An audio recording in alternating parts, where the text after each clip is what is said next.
Many of you told me that the lack of space for your clothes is your biggest pain point. I was there too, until I understood that we have two types of clothes in our wardrobe. The clothes we keep intentionally and the clothes we keep out of fear. And the second type is the problem. Once I recognized that, I was able to downsize my wardrobe by doing the opposite of what everyone expects.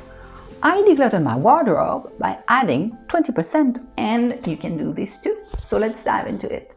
There is a first category of clothes that we own. They are practical, functional, we feel good wearing them, and we default to wearing them without overthinking.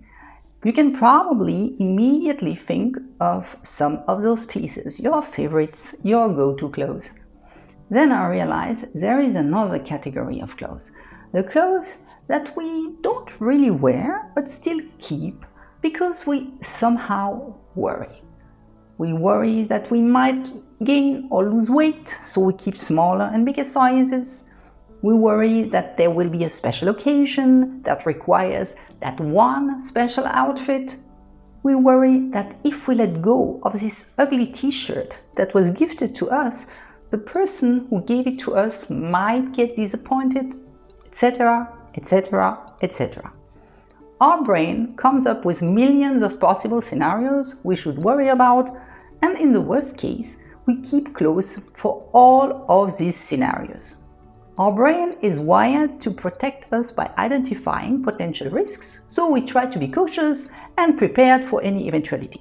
This is not wrong, but it shows up in our closets, in the drawers, on the shelves, in boxes, maybe even in the basement, the attic, the garage, the storage unit.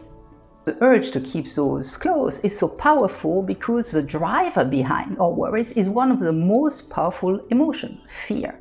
Fear is designed to secure our survival, and it can completely override our rational thinking. What to do? Instead of trying to declutter your wardrobe, you can first try to understand what you own. Go through your wardrobe with curiosity and try to figure out your go-to clothes and your fear-based clothes. This isn't about judging yourself, it's about being curious about yourself and recognizing the pattern. The go-to clothes are easy to spot. These are the clothes you actually wear and feel good in right now. The fear-based clothes are equally easy to spot. It's everything else. Like this hat that I keep in case I suddenly need to enter the royal family, or this elegant bag I keep in case I suddenly need to date a celebrity on the 101st floor of the Ritz-Carlton in Hong Kong, or these tabby boots I keep just in case I suddenly become a samurai warrior overnight. Yes, it sounds silly, right? But this is what fear-based clothes are about. For us, it may seem completely reasonable to keep an item, but for others, it may seem completely irrational. Can you figure out what your fear-based items are and what worries are they attached to? Is it for a future body, a hypothetical event, guilt over a gift? No judging, just be curious. I looked at my own mountain of fear-based clothes and decided to take control. The goal is not to become reckless, because removing all the clothes we keep out of fear is like removing a safety net. This may increase anxiety and stress. It's all about being mindful here.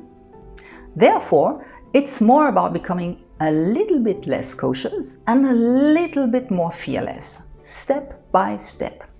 Balance is key. I like the 80-20 split, so I set a new kind of goal for myself, or my wardrobe. I decided to reduce the clothes I keep out of fear to less than 20% of my entire wardrobe. I set a rule that for every 8 functional items that I actually wear, I allow myself to keep a maximum of 2 extra items for a hypothetical future that may never happen. It was about making a conscious choice to free my current self of the burden of an overcrowded closet and trust that my future self will be able to handle whatever occasion or change comes my way without needing a full storage unit of clothing to do it. I sold, donated, recycled the excess fear-based pieces, reducing them to less than 10 items in total. This allowed me to sell off parts of my closet and an entire dresser. They were no longer needed. So I'm curious, how many of those fear-based clothes do you have? You can grab my free checklist to help you identify those items. It's completely free. Check the video description and I'll see you in the next video.